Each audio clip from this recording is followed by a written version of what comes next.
বিপজ্জনক সমুদ্র, অবৈধ যাত্রা, তবুও বেশিরভাগের লক্ষ্য ইউরোপের মাটিতে পা রাখা। আর ইউরোপের অন্যান্য দেশের চেয়ে অবৈধ অভিবাসীদের বেশি সামাল দিতে হয় ইতালিকে। লিবিয়া থেকে অবৈধ পথে গেম দেয়া যায় বলে বাংলাদেশিদের প্রথম পছন্দ ইতালি। দালাল ও আদম পাচারকারীদের সংঘবদ্ধ চক্র শরণার্থী, অভিবাসন প্রত্যাশী এবং ইউরোপে কাজের সন্ধান করা মানুষকে ছোট নৌযানে করে ইতালিতে নিয়ে যায়। এভাবে সমুদ্র যাত্রায় থাকে মারাত্মক প্রাণের ঝুঁকি।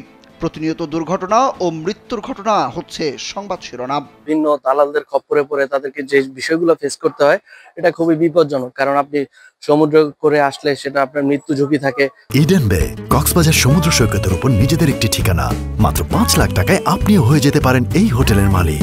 অবৈধ যারা আছে তাদেরকে আলবানো পাঠিয়ে দিচ্ছে। আসলে এতে তো ওদের জন্য অনেক ভয়ঙ্কর দিন সামনে গুনতে হচ্ছে। প্রতি বছর শত শত বাংলাদেশি লিবিয়া হয়ে অবৈধ পথে ইতালিতে পাড়ি জমাতে গিয়ে মৃত্যু হচ্ছে।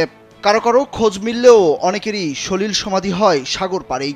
লাখ লাখ টাকা ফুরিয়ে নিঃস্ব হয়ে পরিবার পরিজন কেঁদে মরে বাংলাদেশে।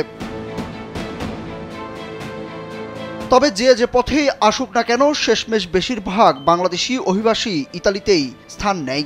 গেল কয়েক দশক ধরে ইউরোপে আসা বেশিরভাগ বাংলাদেশির কাছে জনপ্রিয় হলো ইতালি। দক্ষিণ এশিয়া সহ পুরো বিশ্বের অন্যতম দ্রুত বিকশমান অর্থনীতি হওয়ার পরেও বাংলাদেশের হাজার হাজার নাগরিক উন্নত ও নিরাপদ ভবিষ্যতের আশায় অবৈধ পথে ইউরোপে যাওয়ার চেষ্টা করেন। তাদেরকে আমি একটি কথা বলবো, ইতালিতে আসার পরে এখানে থাকা অনেক সমস্যা, কাজ পাওয়া অনেক কঠিন। এখানে পলিটিক্যাল অ্যাজাইলাম আগের মতো নিচ্ছে না এবং ওদের আইন কানুন আগের থেকে একটু রদ বদল হয়েছে। এই জন্য আপনাকে নানা ডিপ্রেশনে ভুগতে হবে। আমাদের এখানে ইতালিতে এরকম একটা অবস্থা হয়ে গেছে, দালালে ভরে গেছে পুরো রুম শহর। দেন এখানে অনেকেই দেখা যাচ্ছে যে মনে হলো একটা ভোগান্তি শিকার হচ্ছে। আলবেনিয়া, রোমানিয়া এবং ক্রোয়েশিয়ায় শ্রমিক ভিসায় গিয়ে বাংলাদেশি দালালদের মাধ্যমে সড়ক পথে ইতালিতে পৌঁছাচ্ছেন অনেকেই। আলবেনিয়ার সাথে চুক্তি করে সেখানে অবৈধ অভিবাসীদের জন্য আশ্রয় কেন্দ্র তৈরি করেছে ইতালি সরকার।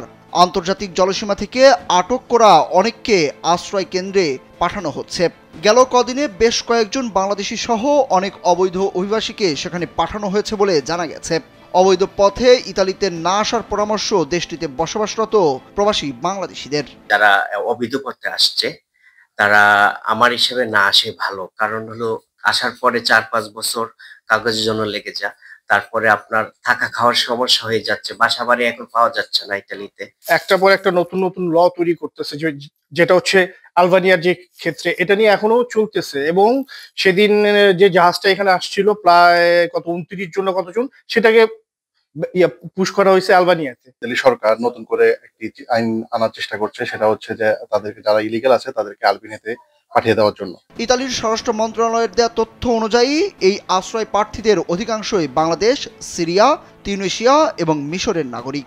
কয়েকদিন আগে অর্থাৎ 25 জানুয়ারি অবৈধ পথে ইতালিতে আসার পথে লিবিয়ার সাগর পাড়ি দিয়ে 23 জন বাঙালির মৃত্যু হয়েছে।